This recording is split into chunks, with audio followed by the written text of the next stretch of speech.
The thing about true betrayal is that it rarely hits you all at once. It's not a sudden, violent blow. It's a slow erosion, a geological shift where the ground beneath you eventually gives way, leaving not a crater, but a hollow echo where your foundation used to be. My name is Maria, and this is my story. Nathan and I met 2 years ago, back when the air in our tiny, sun-drenched apartment still smelled like shared ambition and cheap coffee. We were the anti-establishment duo, a two-person resistance movement against the performative hustle of the city. He worked at Sterling and Reed, one of those glossy corporate firms where success was measured by how little sleep you claimed to need.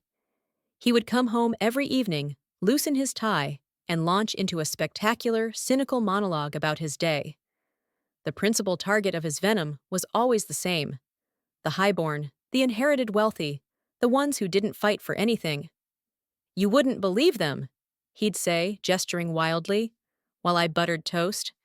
"They trip over themselves to impress her. It's embarrassing." Her was Clara Vance. Clara, the golden daughter of the CEO, a woman who had spent her early 20s curating an effortlessly glamorous life in Paris before finally consenting to grace the family firm with her presence. Nathan had never met her, not really, but he knew her type, and he loathed it. "She's the definition of nepotism in a Chanel suit," he'd scoff.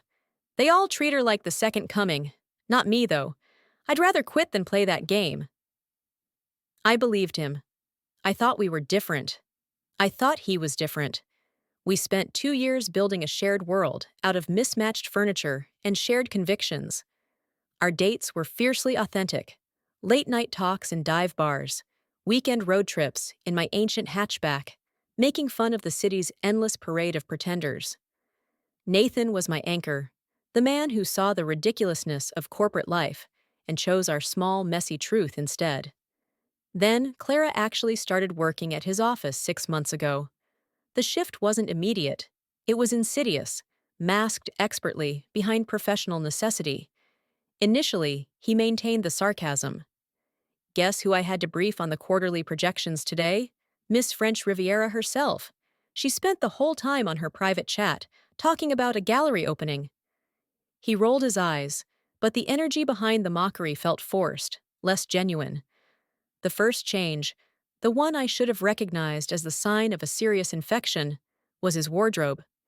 He started replacing his comfortable, well-worn suits with sharper, more tailored pieces. Expensive Italian shoes replaced the leather Oxfords he'd previously worn until they practically fell apart. "Gotta look the part, darling," he explained one evening, smoothing the lapel of a charcoal blazer I didn't recognize. "Trying to move up. Presentation matters." I nodded, maybe a little too quickly. I was proud of his ambition, even as I missed the old, slightly rumpled Nathan who cared more about comfort than couture. Then came the time drain. First, it was the late nights. He was staying past 9 p.m., sometimes 10 p.m. He claimed it was the influx of new projects Clara's presence brought. She was shaking up the established order, bringing in high-level international accounts. "It's a huge opportunity for me, babe," he'd murmur tiredly, kissing me perfunctorily before collapsing into bed. "I'm finally getting FaceTime with the big shots." I accepted it, even though the dinners I cooked went cold, and the nights felt increasingly lonely. Next, the client dinners started. I wasn't invited. "It's strictly senior management, plus the key project leads," he'd explain, tying a silk knot I hadn't known he owned. "All firm expenses. It's not a date, it's networking." Networking, a word that had once been anathema to him, a dirty corporate concept, now slipped easily from his tongue. I didn't panic, but I started to worry. I worried when I saw his phone light up at 11 p.m. with messages from a group chat labeled Project Phoenix, and the profile picture was a grainy photo of Clara laughing, champagne flute in hand. The worst part was realizing I had stepped into the role of the devoted, slightly bewildered girlfriend waiting by the phone, a role I had always vowed I would never play. I was too in love, or too naive, to see the narrative unfolding, one that was painfully obvious to anyone standing outside our bubble. He wasn't mocking office politics anymore. He was playing them better than anyone. He was charming the gatekeeper, orbiting the golden star, sacrificing the life we built for a chance at the one he used to despise. The final blow landed a month before he actually left. It wasn't a dramatic discovery, it was mundane, pathetic.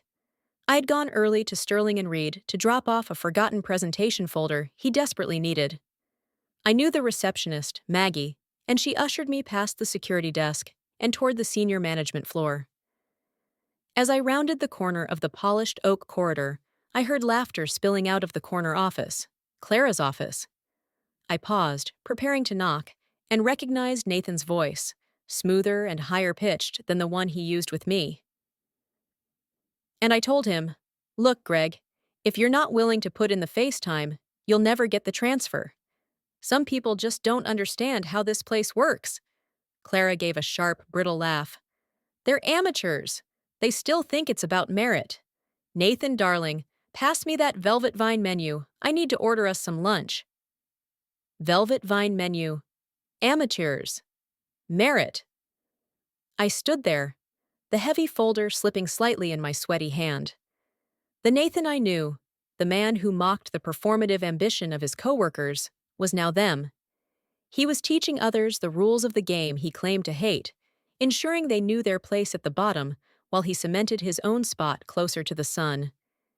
He wasn't just near Clara, he was syncing his rhythm to hers, adopting her cynical, upper-crust vernacular. And worst of all, she called him darling, an affectionate term he always used with me. I didn't knock. I placed the folder on the nearest secretary's desk and walked away, not hearing a word he said to me that night, or the nights after. The realization was a heavy, dull weight. He hadn't just betrayed me. He had betrayed the person he used to be. The authenticity we shared was never real. It was just a temporary state until a better offer came along. When he finally admitted it, stuttering out phrases about falling unexpectedly in love, having a shared trajectory, and opportunities I can't ignore, I barely felt the pain. I was already numb. "She's the boss's daughter, Nathan," I said flatly. "Be honest. This isn't about trajectory. This is about security." He didn't deny it. He just looked at his expensive Italian shoes and mumbled, "It's complicated." "No," I corrected, closing the door behind him. "It's simple. You chose the gold-plated cage over the leaky faucet freedom."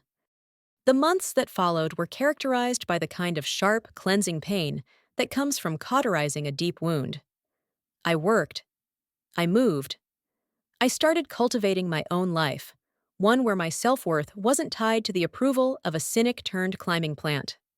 I got better at my job, started volunteering at the local museum, and rediscovered a passion for painting I'd set aside while waiting for Nathan to come home for cold dinners. I stopped checking his social media. I blocked his highlight reels of five-star vacations, scrolled past photos of him laughing with someone who'd never had to check a price tag.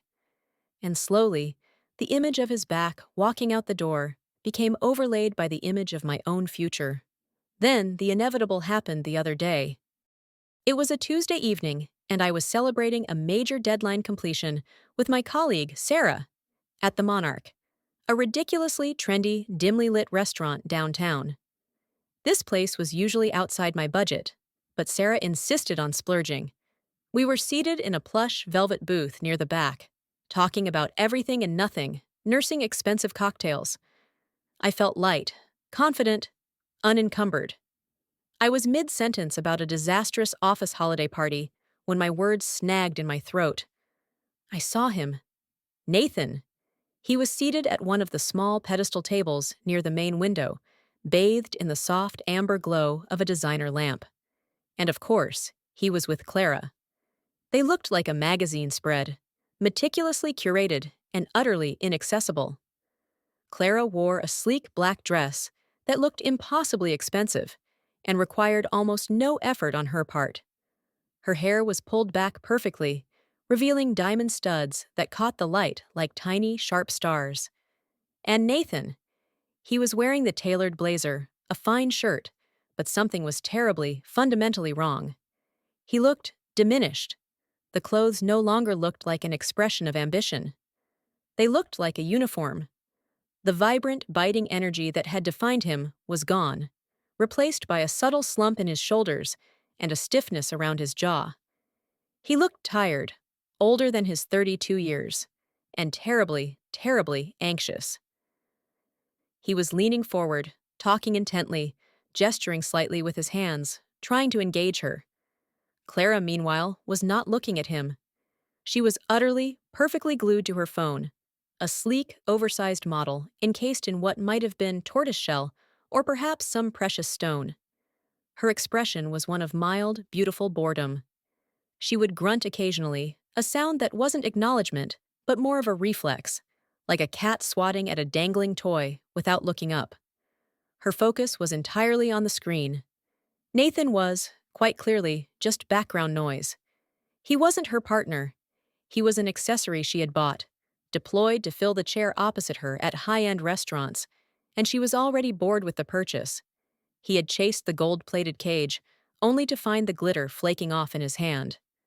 I watched as Nathan paused mid-sentence, waiting for a response that never came. He sighed, a tiny, almost imperceptible expulsion of air, and then he picked up his water glass. That's when he lifted his head and scanned the room. His eyes found mine instantly across the low-lit space. The recognition that flickered across his face was a composite of shock, regret, and something desperate, a raw, exposed need for validation only a former partner can provide. He started to straighten his tie, his posture momentarily resurrecting the competitive sharpness I had known. A small, tentative smile started to form on his lips, the kind that used to melt me, the kind that was supposed to signal a truce, an invitation to acknowledge him, to see him in his new, prestigious life. He tried to get my attention, not loudly, but with a slight tilt of his head, a subtle jut of his chin, a silent plea for recognition that screamed, "Look at me! I made it!" But I wasn't willing to give him any. I felt Sarah nudge me, wondering why I had gone silent. I slowly lifted my cocktail glass, the ice clinking softly, and took a deliberate, long sip. My gaze stayed locked on Nathan's, and for a few seconds, the restaurant faded away. It was just us and the chasm between two pasts. His eyes were pleading, trying to drag me into his current narrative, to prove that his choice was worth the sacrifice he had made. But I refused to be his mirror. I refused to let him use my memory to polish his diminished ego.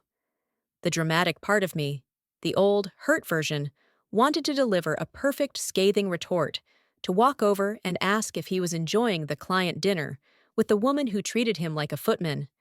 But the new me, the one who had finally achieved genuine independence, understood that silence was a far greater weapon. I held his gaze for one beat too long, letting the emptiness of his situation settle in his eyes. Without changing my expression, without acknowledging him as anything more than a piece of scenery, no malice, no triumph, just absolute indifference, I turned my head back towards Sarah. I picked up the thread of my conversation exactly where I had left off, my voice steady and clear, perhaps a little louder than necessary. So anyway, Greg from accounting drank 2 bottles of champagne and ended up trying to negotiate a raise with a potted fern. I laughed sharply, genuinely amused by the memory. Sarah laughed with me.